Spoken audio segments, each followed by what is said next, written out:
Bismillahirrahmanirrahim. Assalamu alaikum viewers. Welcome back to my channel Unique Ideas. I hope you will be fine. आज मैं आपके लिए girls के लिए इयररिंग्स लेकर आई हूँ जो आप ईद पर भी पहन सकती हैं, वेडिंग सेरेमनी में या किसी भी पार्टी में आप पहन सकती हैं।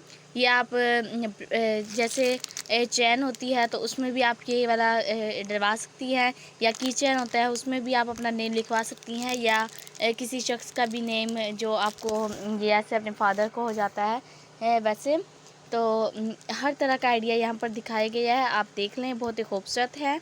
और अगर आपने ये परचेज़ करना है तो हमारे यहाँ पर ये मौजूद हैं। आपने अगर आपको इसमें से कोई भी पसंद आए तो हमें बता दीजिएगा, हम आपको वो आप ऑर्डर कर दें, हम आपको वो भेजने की फुल ट्राई करेंगे, हम आपको भेज देंगे। अगर अभी तक आपने मेरे चैनल को सब्सक्राइब नहीं किया तो प्लीज़ मेरे चैनल को सब्सक्राइब करें, लाइक